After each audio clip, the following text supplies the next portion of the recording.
Hi, how are you. तो कैसे हैं बच्चों। तो आज हम पढ़ेंगे क्लास 9th का मैथ और इस वीडियो के माध्यम से प्रश्नावली 1.1 के सारे क्वेश्चन को सॉल्व करेंगे। तो बच्चों इस वीडियो पर इस चैनल पर नए हो तो DS टीचर एकेडमी चैनल को सब्सक्राइब करें और वीडियो अच्छा लगे तो लाइक करें ताकि हमारे आने वाली वीडियो आपको सबसे पहले मिले। तो फ्रेंड्स क्वेश्चन स्टार्ट करते हैं। तो हमारा पहला क्वेश्चन है, क्वेश्चन नंबर पहला,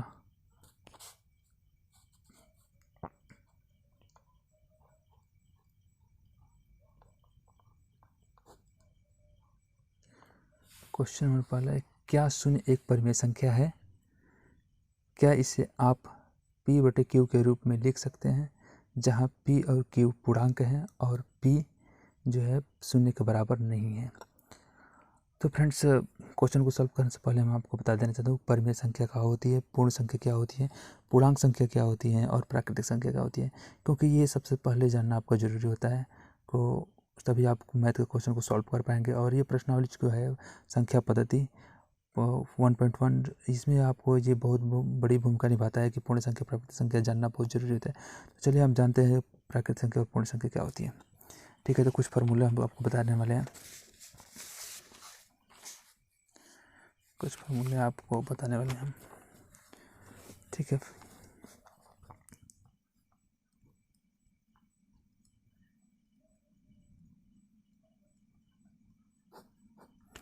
ये फार्मूला और ये पहला हमारा है प्राकृतिक संख्या क्या है। प्राकृतिक संख्या, तो फ्रेंड्स आप जानते होंगे कि प्राकृतिक संख्या क्या होती है। जैसे प्राकृतिक संख्या 1 2 3 4 5 ये अंत तक, इसका कोई लिमिट नहीं है। तो ये क्या प्राकृतिक संख्या होती है, ये आपको समझ में आ गया होगा। चलिए अब जानते हैं पूर्ण संख्या क्या होती है। पूर्ण संख्या वो होती है जी यदि प्राकृतिक संख्या में के समूह में, जो कि ये प्राकृतिक संख्या है, प्राकृतिक संख्या के समूह में शून्य और मिला दे तो वो क्या होता है, वो शून्य, वो प्राकृतिक संख्या पूर्ण संख्या होती है। प्राकृतिक संख्या में शून्य मिला दिया जाए तो वो पूर्ण संख्या होती है। दूसरा देख लेते हैं, पूर्ण संख्या लिख देने पर आपको समझ में आ जाएगा। पूर्ण संख्या 0 1 2 3 4 5 86। तो ये क्या हुआ, पूर्ण संख्या हो गई। तो आपको समझ में आ गया होगा। अब जानते हैं पूर्णांक संख्या क्या होती है।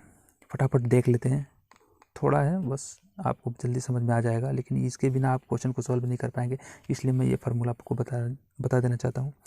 तीसरा होता है पूर्णांक संख्या।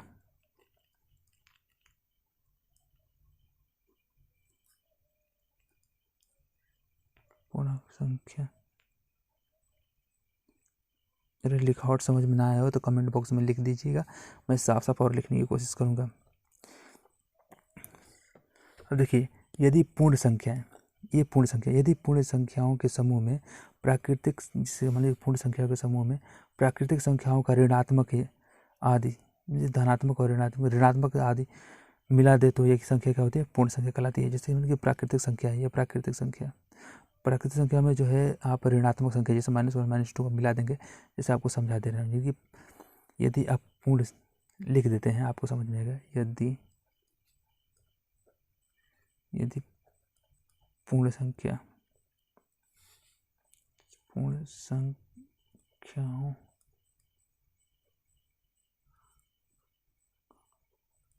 के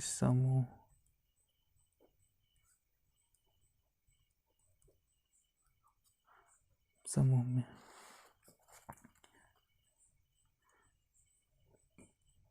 प्राकृत, लंबा हो जा रहा है, थोड़ा छोटा में लिख देते हैं, चलिए समझ में आ जाएगा। अब यहाँ पे काट दे रहे हैं, आपको दिखाई नहीं देता होगा, आपको दिखाई देता होगा, यहाँ पे लिख देते हैं आपको। प्राकृत, यदि पूर्ण संख्याओं के समूह में प्राकृत संख्याओं का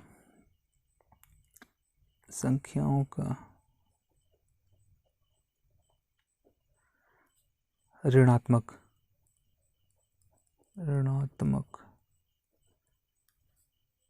मिला दिया जाए तो क्या होती है, पूर्णांक संख्याएं मिला दिया जाए, ऋणात्मक संख्याएं मिला दिया जाए, मिला दिया जाए तो वह संख्या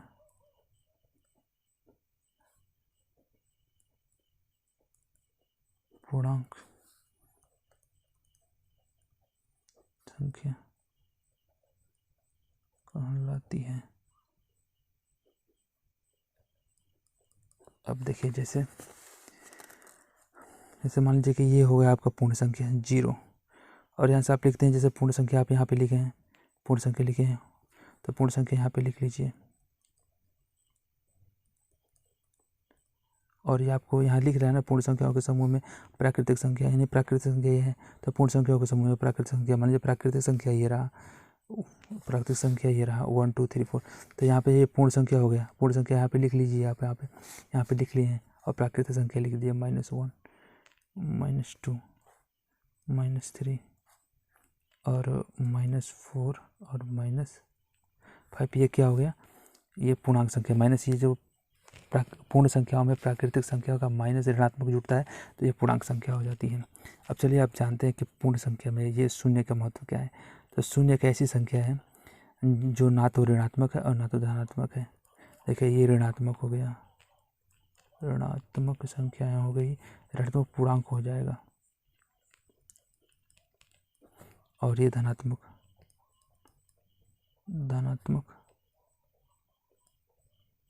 पूर्णांक। और ये इसके बारे में मैं बता देना चाहता हूँ, शून्य एक ऐसी परिमेय संख्या है, शून्य एक ऐसा पूर्णांक है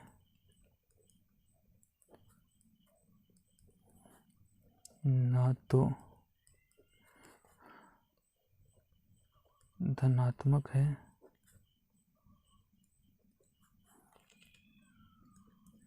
ना तो ऋणात्मक। ओके, आपको समझ में आ गया होगा। तो फ्रेंड्स, मैं फिर से आपको बता देना चाहता हूँ कि कुछ फार्मूले है कि प्राकृतिक संख्या क्या होती है। देखिए, प्राकृतिक संख्या जो थे, प्राकृतिक संख्याएं क्या होती हैं, ये प्राकृतिक संख्या पूर्ण संख्या हो सकती हैं। ये प्राकृतिक संख्या को पूर्ण संख्या बोल सकते हैं, लेकिन पूर्ण संख्या को प्राकृतिक संख्या नहीं बोल सकते हैं, क्योंकि पूर्ण संख्या में शून्य है और प्राकृतिक संख्या में शून्य नहीं है। तो प्राकृतिक संख्या क्या है, पूर्ण संख्या हो सकती है, लेकिन पूर्ण संख्या प्राकृतिक संख्या नहीं हो सकती। अब देखिए, पूर्ण संख्या जो है वो क्या कहते हैं, पूर्णांक संख्या हो सकती है। पूर्ण संख्या जो है ये पूर्णांक संख्या हो सकती है, ये 1 2 3 0 1 2 3 4 5, लेकिन ये पूर्णांक संख्या जो है -4 1 से, ये पूर्ण संख्या नहीं हो सकते। ये ध्यान रखिएगा, इस बात को ध्यान रखिएगा, क्योंकि क्वेश्चन अभी आगे सॉल्व कराएंगे तो ये आपको पूछेगा उस क्वेश्चन में, इसलिए मैं इस फॉर्मूले को बता देना चाहता हूँ। बस 2 से 3 मिनट लगेंगे, आपको बिल्कुल समझ में आ जाएंगे, बिल्कुल क्लियर कर देंगे, सारा कंसेप्ट के साथ क्लियर कर देंगे, आपको बिल्कुल डाउट नहीं होगा। और में डाउट आपको हो रहा है तो आप DH टीचर अकेडमी चैनल को सब्सक्राइब कर लीजिए। वीडियो के नीचे लाल कलर से लिखा है सब्सक्राइब बटन, उसको क्लिक कीजिए और नीचे कमेंट बॉक्स है उसमें लिख कर सेंड कीजिए कि सर समझ में नहीं आया, फिर से दोबारा समझाइए, तो मैं दोबारा कोशिश करूँगा समझाने के लिए, वो भी कंसेप्ट के साथ, ट्रिक्स के साथ। ओके, तो फ्रेंड्स, अब जानते हैं परिमेय संख्या। परिमेय संख्या क्या होती है, चलिए अब परिमेय संख्या आपको बताते हैं।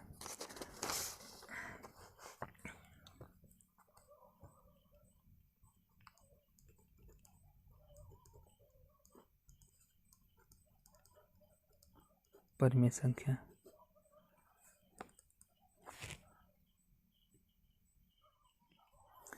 तो परिमेय संख्या जो संख्याएं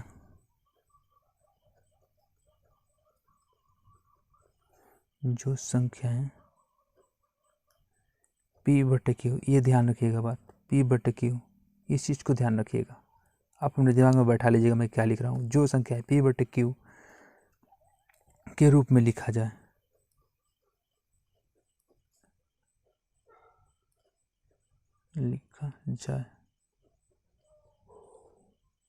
दिखाई देता होगा आपको, ठीक है, नीचे लिख दे रहे हैं, लिखा जाए,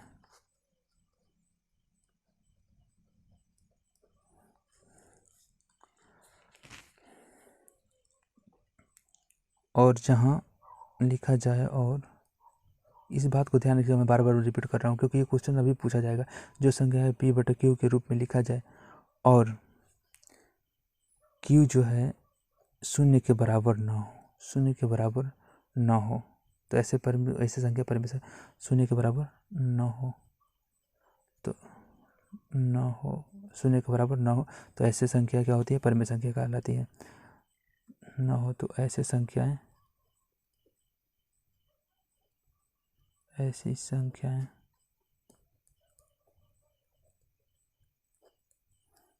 क्या परिमेय संख्या कहलाती है।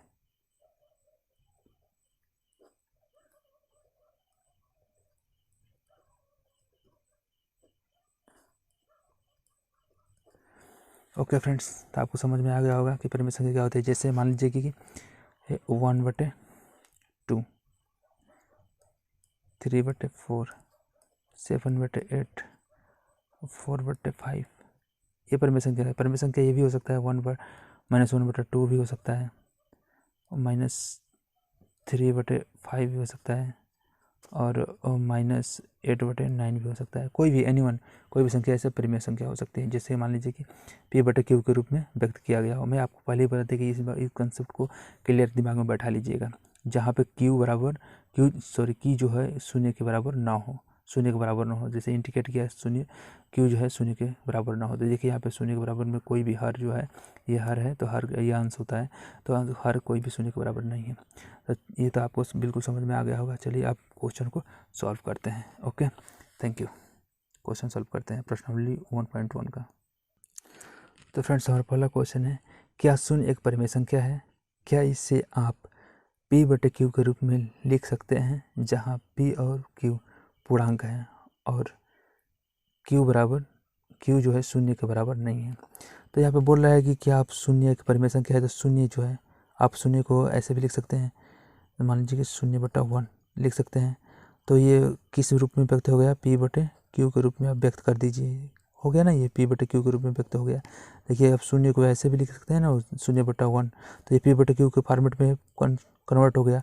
और आपको फार्मूला बताया गया था कि Q जो है शून्य के बराबर ना हो। तो देखिए Q जो है हर में है, तो हर में 1 है, तो ये Q क्या है? ये मतलब कि परिमेय संख्या है, और Q जो है शून्य के बराबर नहीं है।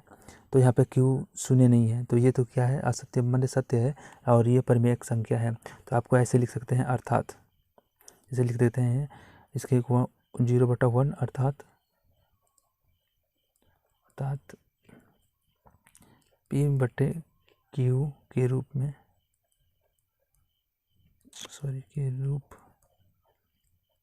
लिखा जा सकता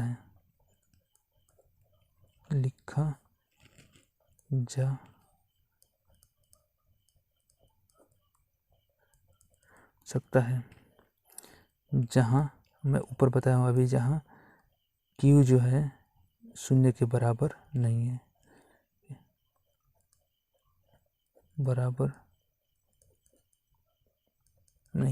फिर मैं दोबारा बता देना चाहता हूँ। देखिए क्वेश्चन पढ़ के, क्या शून्य एक परिमेय संख्या है? बिल्कुल है। शून्य को आप 0/1 लिख सकते हैं, और P बटा Q के फॉर्मेट में हो गया है। शून्य क्या है? P है, लेकिन यहाँ पे क्या लिखा है? Q जो है शून्य के बराबर ना हो, तो यहाँ पे देखिए 1 है, बराबर नहीं है, तो ये परिमेय संख्या तो लिख सकते हैं। क्या इसे आप P बटे Q के रूप में बिल्कुल लिखा जाता है। लिखे हैं यहाँ पे P बटे Q के रूप में, देखिए लिखे 0/1 लिखे हैं, जहाँ P और Q पूर्णांक है, बिल्कुल पूर्णांक है, और Q जो है शून्य के बराबर नहीं है, तो यहाँ पे नहीं है, देखिए यहाँ 1 है। तो क्वेश्चन नंबर 1 आपको समझ में आ गया होगा।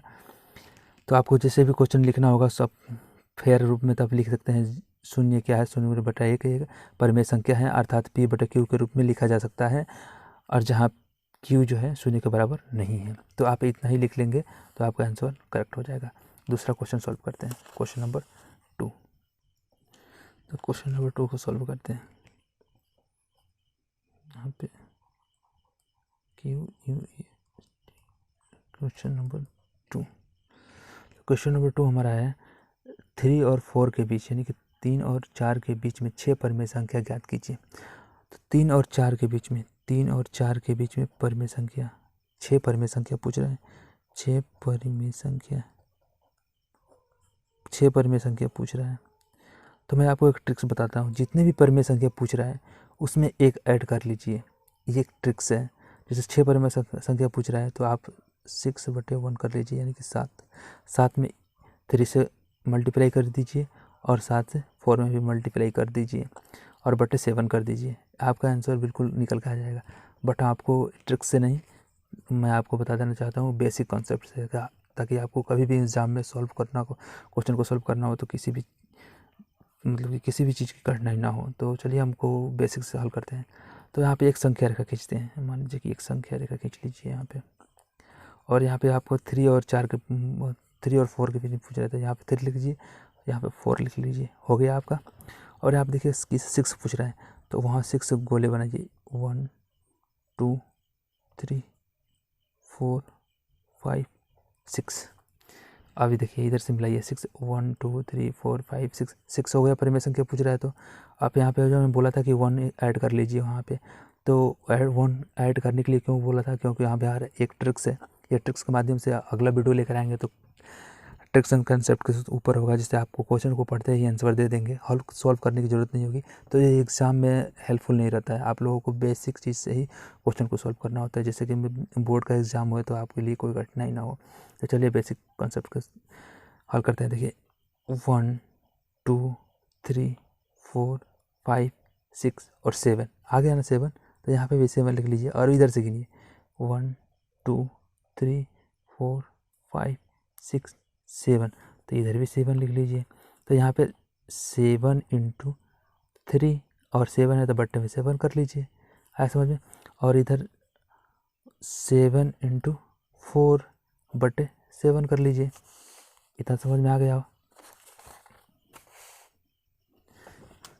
अब इसको सॉल्व करते हैं। देखिए 7 × 21 यहाँ पर कर लीजिए, बटे 7 हो गया। और यहाँ पे 7 चौका 28 हो जाएगा, बटे 7 हो गया। अब यहाँ पे 6 परिमेय संख्या पूछ रहे थे। देखिए 21 के बाद से 22/7, 23/7, 24/7, 25/7 और 26/7, 27/7 और ये 28/7 है ही है। तो यहाँ पे गिनिए 1 2 3 4 5 6, यानी कि देखिए 1 2 3 4 5 6 परिमेय संख्या निकल के आ गया आपका। तो आप ऐसे सॉल्व कर सकते हैं बिल्कुल। तो अपने फेयर में ऐसे मत बनाइएगा, मैंने जब बना दिया, लेकिन बिल्कुल करेक्ट ये आपका आंसर निकल के आ गया। आप किसी भी परिमेय संख्या को निकालना होगा तो आप जितना पूछ रहे हैं उसमें 1 ऐड कर लीजिए। अगर में नहीं आपको आ रहा है ऐड करने के लिए, समझ में नहीं आ रहा है, तो आप ये बेसिक कंसेप्ट संख्या रेखा खींच के उस पर दर्शा के और सॉल्व करेंगे, आपको उसको फुल मार्क्स मिलेंगे किसी भी एग्ज़ाम में। तो क्वेश्चन नंबर 2 भी आपको समझ में आ गया होगा। समझ में ना आया हो तो कमेंट बॉक्स में लिख कर सेंड कीजिए कि सर समझ में नहीं आया, मैं दूसरे तरीके से आपको समझाने की कोशिश करूँगा। ठीक है, ओके। क्वेश्चन नंबर 3 को सॉल्व करते हैं। क्वेश्चन नंबर 3,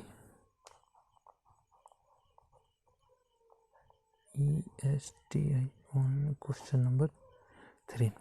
तो क्वेश्चन नंबर 3 है 3/5 और 4/5 के बीच 5 परिमेय संख्या ज्ञात कीजिए। तो आपको यहाँ पूछ रहे हैं 3/5 और 4/5 के बीच में 5 परिमेय संख्या है। 5 परिमेय संख्या पूछ रहे हैं, 5 परिमेय संख्या पूछा है। तो मैं आपको पहले ही बताया था, अगर जब जितने भी परिमेय संख्या पूछे 6 में 1 कर दीजिए, 7 हो जाएगा। तो यहाँ पे भी मैं आपको बता देना चाहता हूँ कि 5 परिमेय संख्या पूछ रहा है तो आप 5 में 1 कर दीजिए, सॉरी 1, तो आपका 6 हो जाएगा। चलिए आपको समझ में नहीं आया, फिर संख्या रेखा पे लेके चलते हैं, संख्या रेखा से आपको सॉल्व करते हैं क्वेश्चन को। तो यहाँ पे आप संख्या रेखा खींचिए, बिल्कुल दिखाई दे रहा है आपको, यहाँ संख्या रेखा हो गया। और इसके बाद आप यहाँ पे 3/5 कर दीजिए और यहाँ पे 4/5 कर दीजिए। आपको 5 पूछ रहे हैं तो 1 2 3 4 5। अब देखिए 6 आ रहा है कैसे, मैं यहाँ आपको 6 बताया था 6 आएगा, यहाँ पे 6, तो देखिए 6 कैसे आ रहा है, 1 2 3 4 5, 6 आ गया। तो यहाँ पे आप 6 लिख दीजिए और इधर से भी गिनेंगे तो इधर भी 6 आएगा, तो 6 यहाँ पे लिख लीजिए। अब इसको मल्टीप्लिकेशन कीजिए, गुणे 6 कर दीजिए, नीचे भी और ऊपर भी गुणे 6, यहाँ पे भी गुणे 6 6। अब इसको सॉल्व करिए। देखिए यहाँ पे सॉल्व करेंगे 36 18 बटे 5 छक्का 30 और यहाँ पे 4 छक्का 24 बटे 5 छक्का 30 हो गया। अब देखिए, अब निकालिए, पूछ रहा है कि 5 परिमेय संख्या, तो 18 से 19 बटे 30, फिर 20 बटे 30, 21 बटे, समझ में आ रहा है ना लिख रहे हैं तो 30, 22 बटे 30 और ये 23 बटे 30। अब देखिए परिमेय संख्या 5 पूछ रहा है ना, 1 2 3 4 5, 1 2 3 4 5, 5 परिमेय संख्या आपका निकल के आ गया। तो ये होता परिमेय संख्या। आपको कहीं भी किसी भी एग्जाम में परिमेय संख्या निकालना होगा तो आपको बिल्कुल यही बेसिक कंसेप्ट है, आप कभी भी इससे घबराइए मत, बिल्कुल निकाल लेंगे। आपको समझ में नहीं आ रहा तो फिर मैं एक बार बता दे रहा हूँ। जिससे 5 परिमेय संख्या पूछ रहा है 3 बटे 5 और 4 बटे 5 के बीच में, तो आपको 5 परिमेय संख्या लिए 3 एक रेखा खींचिए, वहाँ पे लिखिए 3 बटे 5 और यहाँ पे लिखिए 4 बटे 5। फिर यहाँ पे 5 परिमेय संख्या, तो 5 गोले बना लीजिए, फिर यहाँ से ऐड कर लीजिए तो 6 होगा। ऐसे 5 पूछ रहा है तो 6 तो हो ही जाएगा। और नहीं समझ में आ रहा है तो 5 पूछ रहा है तो उसमें एक ऐड कर लीजिए, 6 हो जाएगा। उसके बाद से 6 में 3 से मल्टीप्लाई कीजिए और 5 में भी मल्टीप्लाई कीजिए, 18 बटा 30 होगा। 36 18 और 5 का 30, यहाँ पे 30 बट 18 बटा 30 हो गया। यहाँ पे 6 चौका 24 और 6 5 30 आ गया। अब 18 बटा 30 और 24 बटा 30 के बीच में 5 परिमेय संख्या पूछ रहा है, तो देखिए 19 बटा 30, 20 बटा, यहाँ से शुरू करेंगे तो 18 19 20 21 22 23 24 हो गया ना। तो ये 5 परिमेय संख्या आपको समझ में आ गया होगा। चलिए ओके, क्वेश्चन नंबर 4 देखते हैं। तो फ्रेंड्स क्वेश्चन नंबर 4,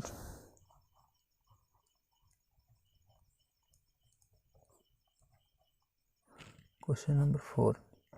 तो क्वेश्चन नंबर 4 हमारा है, नीचे दिए गए कथन सत्य है या असत्य, कारण के साथ अपने उत्तर दीजिए। तो पहला इसमें है आपका, प्रत्येक प्राकृतिक संख्या एक पूर्ण संख्या होती है। बिल्कुल सत्य। चलिए आपको बता देते हैं, प्रत्येक प्राकृतिक संख्या एक पूर्ण संख्या होती है। देखिए यहाँ पे ये प्राकृतिक संख्या है और ये पूर्ण संख्या है। तो प्राकृतिक संख्या में 1 2 3 4 है, तब पूर्ण संख्या में भी 1 2 3 4 है। तो ये प्राकृतिक संख्या पूर्ण संख्या हो सकती है, लेकिन पूर्ण संख्या प्राकृतिक संख्या नहीं होगी, क्योंकि पूर्ण संख्या में 0 है, इसमें प्राकृतिक संख्या में 0 नहीं है। तो पूर्ण प्राकृतिक संख्या पूर्ण संख्या होती है, लेकिन पूर्ण संख्या प्राकृतिक संख्या नहीं होती है। तो क्वेश्चन ने पूछा है कि प्रत्येक प्राकृतिक संख्या पूर्ण संख्या होती है। तो बिल्कुल यह कथन सत्य है। यहाँ पे लिखेंगे यह कथन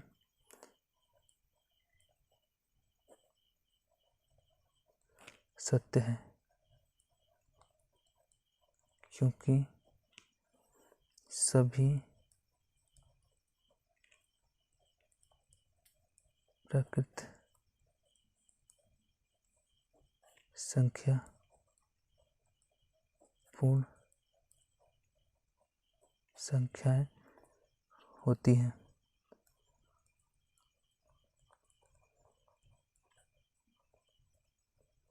संख्याएं होती हैं।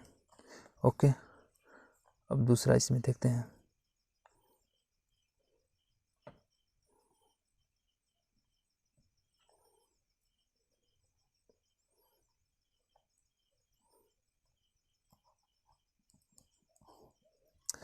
दूसरा कथन है, प्रत्येक पूर्णांक एक पूर्ण संख्या होती है। बिल्कुल नहीं। अभी आपको मैंने बताया प्रत्येक पूर्णांक संख्या पूर्ण संख्या होती है, नहीं, प्रत्येक पूर्णांक पूर्ण संख्या नहीं होती, क्योंकि पूर्णांक संख्या में -5 -4 -3 होती है और पूर्ण संख्या में आप 1 2 3 4 होता है। तो ये तो ऐसे भी नहीं होता। तो यह कथन असत्य है, यह कथन असत्य है, यह कथन असत्य है, क्योंकि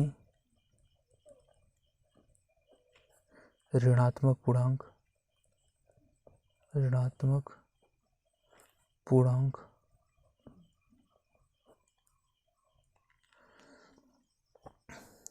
पूर्ण संख्या नहीं होती। क्या ये होती है? ओके गाइड्स, अब क्वेश्चन नंबर 3 को देख लेते हैं। क्वेश्चन नंबर 3, इसमें क्वेश्चन नंबर 3 है आपका, प्रत्येक परिमेय संख्या एक पूर्ण संख्या होती है? बिल्कुल नहीं, प्रत्येक परिमेय संख्या एक पूर्ण संख्या नहीं होती। देखिए यहाँ पे आपको बता दे रहा हूँ, पूर्ण संख्या होती है 0 1 2 3 4 और परिमेय संख्या होती है आपका ये 1/2 3/4। ये कोई एनीवन कोई भी P/Q के फॉर्मेट में जो भी हो परिमेय संख्या होती है। तो ये आपका नहीं हो सकता, यानी कि ये भी कथन आपका असत्य है, ये कथन असत्य है, ये कथन असत्य है, क्योंकि पूर्ण संख्या 0 1 2 3 अनंत तक होता है और परिमेय संख्या आगे लिख लीजिएगा कि ये पूर्ण संख्या अनंत तक, मतलब कि ये 0 2 1 2 3 होता अनंत तक होता है और परिमेय संख्या 1/2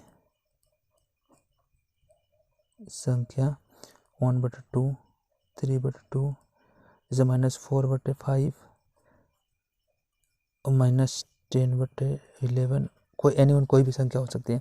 तो ये कथन असत्य है। तो ये क्या ये पूर्ण संख्या नहीं सोचती? तो परिमेय संख्या पूर्ण संख्या नहीं सोती। तो आपको लिख सकते हैं यहाँ पे